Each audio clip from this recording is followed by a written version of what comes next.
So now specifically with Israel in mind, we understand that, it's big stuff. America, folks, this is not hyperbole. America is hanging in the balance right now. We have to secure our future. America's hanging in the balance. Many other nations are hanging in the balance. Israel is fighting for their survival and securing their very own future. And the enemy, is trying to sabotage and ambush the times and the seasons in this moment. It's building and escalating so strong. Last night, it was reported that 40,000 fighters from Iraq, Yemen, and Syria have arrived on the Golan Heights preparing to confront Israel. What a time we are in right now. 40,000 fighters from Iraq, Yemen, and Syria. Is this escalating to the Psalm 83 war? Probably. Will that, and in my view, biblically, with prophecy, I believe the Psalm 83 war is its own escalation that will build into the escalation of Gog and Magog war, then going on into Armageddon. So I want to just let me direct your attention, Stay with me here. I don't know where you're at right now. You're listening, you're cutting the grass, who knows what you're doing, you're cleaning the house. But I want you to just roll with me in 2 Kings chapter 13. I want to take you into a picture to talk to you prophetically about securing the future of the United States right now for our own country. And so we pick it up. The prophet Elisha, he's about to die.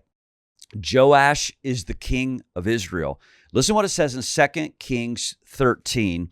It says, Elisha, this is verse 14, Elisha had become sick with the illness of which he would die. That's a sobering statement because at this time, this prophetic era is now coming to an end. And so then Joash, the king of Israel, he came down to him, to Elisha, and he wept over his face. And he said, my father, the chariots of Israel and their horsemen. And then something interesting happens. Now, why is he saying that? My father, the chariots of Israel and their horsemen, because Joash is actually, he's replaying in his mind when Elijah was taken with the chariots and the horsemen of heaven, right? And then the mantle fell on Elisha, right?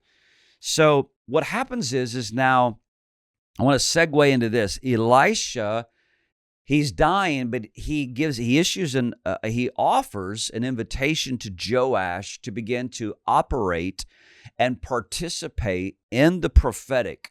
He wants to move Joash into a place of prophetic operation so that it begins to open his eyes, Joash's eyes, to see how to secure the victory of the future for Israel at that time. In verse 15, Elisha said to him, take a bow and some arrows. And so he took himself a bow and some arrows.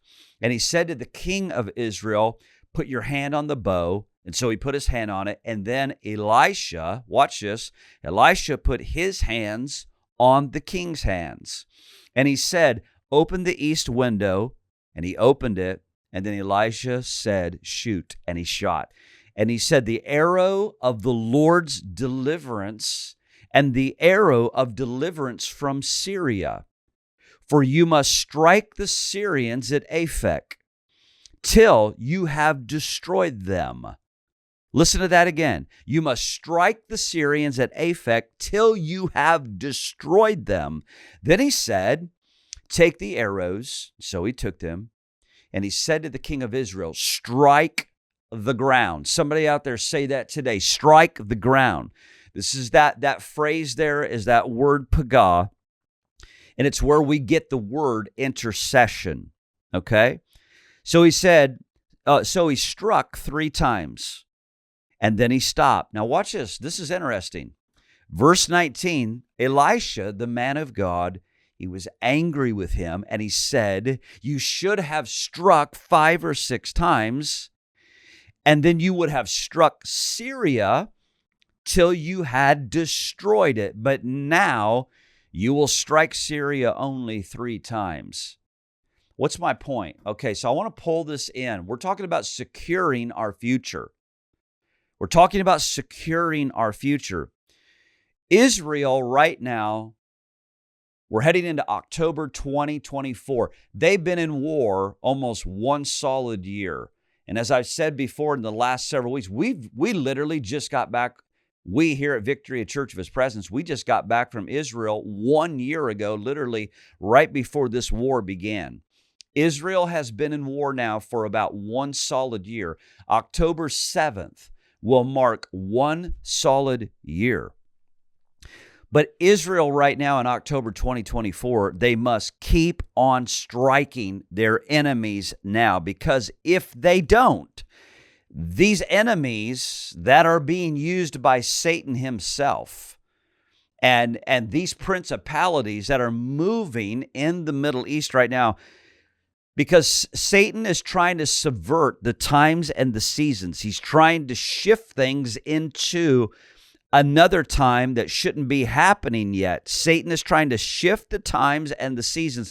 Of course, you can refer this back to the book of Daniel, because God is the one who sets the times and the seasons, yet Daniel sees prophetically Satan's strategy.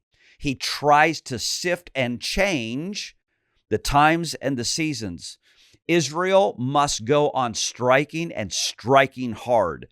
There ain't no ceasefire garbage. This Anthony Blinken, this pathetic administration that we've had to put up with, this rogue administration after what happened in 2020, we all understand what that is. Israel has to go on striking right now. Hey, if you like today's episode, please like, share, and subscribe. We'll see you in the next video.